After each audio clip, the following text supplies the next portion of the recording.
जिसकी जिह्वा पर नाम आ गया, कलयुग के करोड़ों दोष हैं, सब दोषों का नाश कर दिया नाम ने, वो करता रहेगा। इसलिए रात दिन नाम जप को पकड़ लो, सब आपके सिद्धियां आ जाएंगी, संकट निवृत्ति हो जाएगी, धन प्राप्त हो जाएगा, भगवान की प्राप्ति हो जाएगी, दसों दिशाएं मंगलमयी हो जाएंगी। सच्ची आपसे कहते हैं, एक बार प्रभु को समर्पित होकर उनके नाम को जप करो, देखो कैसे क्या हो जाता है। परिवर्तन परिवर्तन ही परिवर्तन, आपके जीवन का परिवर्तन होता चला जाएगा। आज तक जो भी ऊंचाई पर चला है वो नाम के द्वारा। जेई कृष्ण तेई नाम, कृष्ण है वही कृष्ण नाम है, जो राधा वही राधा नाम में आपकी जिह्वा पे है। यद्यपि सबने ऐसा कहा है कि नाम और नामी अभेद है, पर गोस्वामी जी कहते हैं अभेद होते हुए भी भेद देखा है। क्या भेद देखा है? स्वामी और सेवक का, अर्थात नाम स्वामी है और नामी सेवक है। कहां स्वामी पहुंचता है तो अनुगामी होता है सेवक, पीछे पीछे चलता है। पहले नाम फिर नामी आता है। किसी को भी कहीं भी भगवत साक्षात्कार हुआ है तो पहले नाम राधा राधा राधा, कृष्ण कृष्ण कृष्ण, राम कृष्ण हरि, तब वो आए। ये बात पकड़ लो, स्वामी आ गया, सेवक कहां छुपेगा। नाम स्वामी है, नामी सेवक है। जहां नाम गया वहां नामी को आना पड़ेगा, आना पड़ेगा पक्का। नाम पकड़े रहो, नाम न छूटने पावे। पहले नाम जब करते हुए नाम का ध्यान, तो वही रूप प्रकाशित होगा। ये बचपन में गुरुदेव जी ने सिखाया था और ये कई बार सत्संग में बताया है कि गुरुदेव ने कहा जब नाम जप करते हुए उसमें रूप प्रकाशित हो जाए तो जानना तुम्हारा नाम जप रंग ला रहा है। वो दिमाग में बात बैठ गई थी।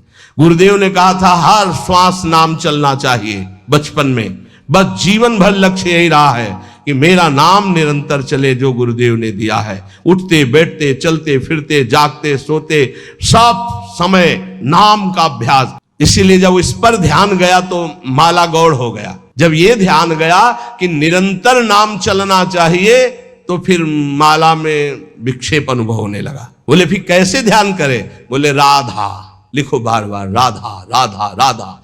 और एक दिन मुस्कुराती हुई किशोरी जी उसी नाम पे दिखाई देंगी, देख लेना। जो रूप माधुरी है वो केवल नाम जानता, केवल नाम, राधा नाम जानता है, कृष्ण नाम जानता है। वो बड़े धन्य भाग उपासक है जो ये बात समझकर नाम का ध्यान करते और नाम का जप करते। नाम जपते जपते जब नाम में प्रेम हो जाता, प्रेम पूर्वक जब नाम जपते हैं तो भगवान का रूप, प्रियाजू का रूप हमारे हृदय में प्रकाशित हो जाता है। जपने वाला जानता है, जपने वाला, समुझत सुखद। जो ये बात समझ गए, नाम और नामी अभेद होते हुए नाम स्वामी है, नामी सेवक है। जहां नाम वही नामी पधारेगा, जहां नाम वही रूप प्रकाशित हो जाएगा। वो नाम जापक जानता है, स्वाद समझाने और कहने में आता ही नहीं है, क्योंकि अनिर्वचनीय रूप है तो अनिर्वचनीय महिमा नाम की है। इस देहली पर, जबान रूपी देहली पर अगर नाम बैठा लिया तो हृदय रूपी गुफा में भी प्रकाश और बाहर संसार में भी प्रकाश, अर्थात ये संसार भगवत स्वरूप है, ऐसा अनुभव हो जाएगा। समस्त सुख तुम्हारे चरणों में लौटेंगे। तुम नाम जप निरंतर करो, निरंतर नाम जप। रात दिन जो नाम अपनी जिह्वा से जपते हैं वो जग जाते हैं मोह निद्रा से, और ब्रह्मा के द्वारा रचे हुए संपूर्ण त्रिभुवन से उनको वैराग्य हो जाता है। नारायण स्वामी, ब्रह्मादि के भोग सब विषम लागत ताही, नारायण ब्रज चंद की लगन लगी है जाई। इसे हरि की लगन लग जाती है, उसे ब्रह्मादि के भोग विष के समान लगते हैं। ये कहने में बहुत सरल है, सुनने में बहुत सरल है, लेकिन देख लो मृत्यु लोक के भोग परास्त किए हैं, स्वर्ग और ब्रह्म लोक तो बहुत बड़ी बात। क्यों? क्योंकि नाम जप नहीं हो रहा तुम्हारा ठीक से। नाम और रूप से रहित जो स्वरूप है उसका बोध, ब्रह्मानंद सुख, ये नाम से ही प्राप्त हो जाता है। जो नाम और रूप से रहित परमात्मा के गूढ़ रहस्य को वो अपने आप जान जाते हैं, जिनकी जीभ में नाम चलता रहता है। यहां नहीं कह रहे मानसिक, नाम जीह जप जाने तेऊ, जाना चाहे गूढ़ गति जेऊ। ये अमृत बरस रहा है, ये बातें तत्वबोध, प्रेम का रहस्य, भगवान की महिमा का रहस्य, माया का रहस्य, ये सब आपके हृदय में ज्ञान प्रकाशित हो जाएगा। बस जबान से नाम जप करना है। बोले हमको ये सब नहीं, सिद्धियां चाहिए, चमत्कार। यदि साधक तत्वबोध नहीं चाहता, भगवत प्रेम नहीं चाहता, वो सांसारिक चमत्कार चाहता है, सांसारिक सिद्धियां, एक ही समय में कई जगह उपस्थित होना, दूर की बात जान जाना, मन की बात सुन लेना, दूर के दृश्य को बता देना, बहुत प्रकार की सिद्धियां होती हैं। बोले साधक जब जीव से नाम जप करता है और उसी में डूबने लगता है और सोचता मुझे ये सिद्धि प्राप्त हो जाए तो हो जाती है। जैसे आप सीसीटीवी में आज के 10 दिन पहले क्या हुआ था, तो आप उसको अगर जानते हैं सिस्टम को कीजिए, वो आपको दिखा देगा। ऐसे ही इस समय ब्रह्मलोक में क्या हो रहा है, आपके सामर्थ्य है, ध्यान किया, वो पूरा दिखाई दे रहा है आपको। जब ब्रह्मलोक की बात जान जाएंगे तो मनुष्यों के हृदय की बात की क्या, वो जिसका जब जो चाहे वो पूरा का पूरा दृश्य देख सकता है, जिसमें नाम जप से ये इच्छा है कि मेरे अंदर ये सिद्धियां आ जाएं, वो ऐसा कर सकता है। भगवान ने अवतार धारण किया, तनु धारण किया, नर तनु, और संतों के लिए बड़े कष्ट सहे भगवान ने। संतों के लिए तो वनवास गए थे, माता कैकेयी से वादा किया था कि आप ही हो जो संत हमारे लिए तड़प रहे हैं और जो निश्चर संतों को सता रहे हैं, उनको भी परम पद, संतों को भी सुख प्रदान करने के लिए केवल आप ही निमित्त बन सकती हो। और ये सामर्थ्य मैं किसी में नहीं देख रहा हूं, पूरे अवध में जो सामर्थ्य मैं आप में देख रहा हूं, जो मुझे सबसे ज्यादा प्यार करती है वो आप मां कैकेयी हो। आप मेरे लिए उपहास सहोगी, निंदा सहोगी, पति का वियोग सहोगी, लेकिन आप मेरे प्यार को नहीं ठुकरा सकती। हम आपको एकांतिक बात बता रहे हैं। माता कैकेयी जितना राम जी को प्यार करती थी, शायद है उतना कोई अवध में प्यार करता हो।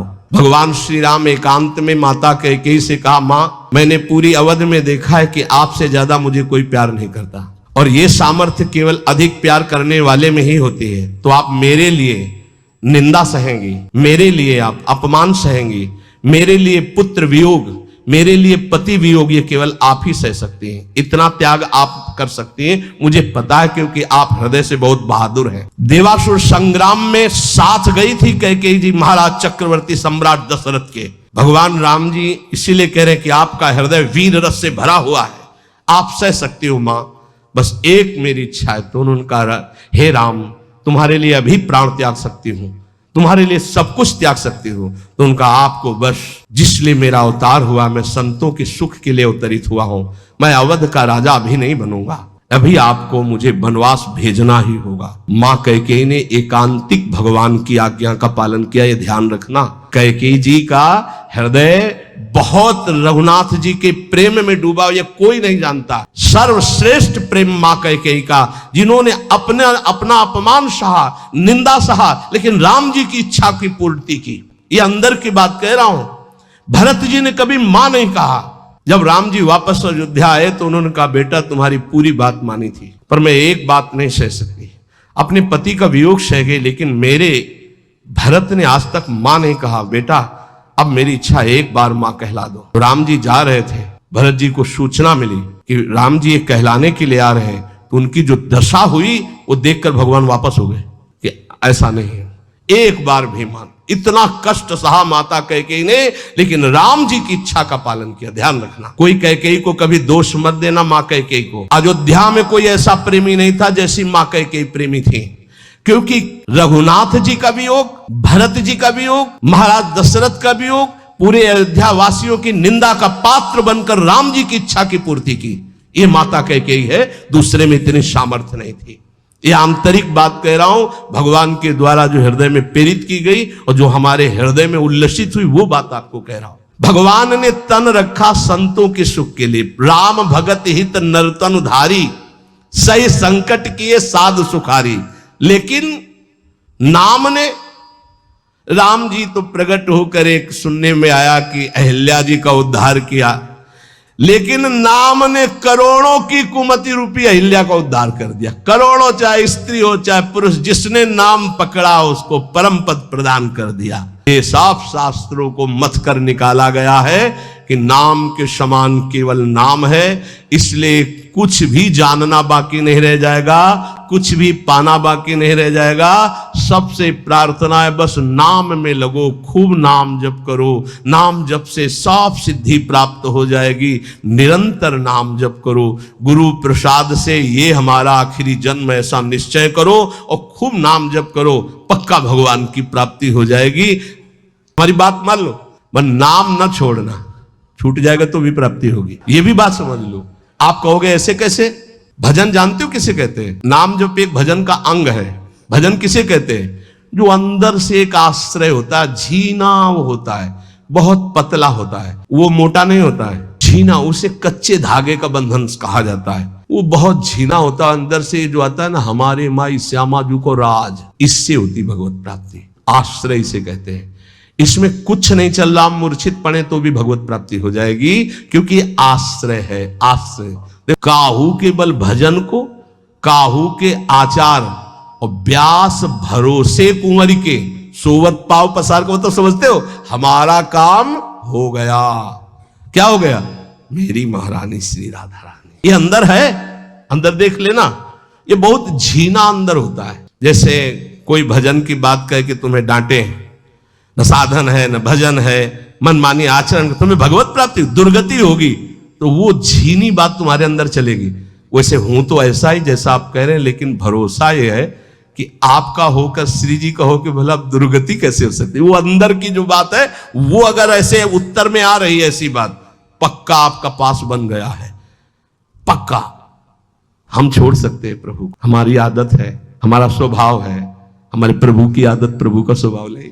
ये तो वे अंदर की बता रहे। तो बोले जिनको पकड़ लिया उनको, अरे हमें पकड़ना होता तो यहां बैठे होते, अरे हवा उड़ा ले गई होती, हवा उड़ा ले गई होती, उन्होंने पकड़ रखा इसीलिए हम यहां बैठे हैं। बस अंदर की बात समझ लो। हम आखिरी बात तुमसे कहते हैं, अंदर का जब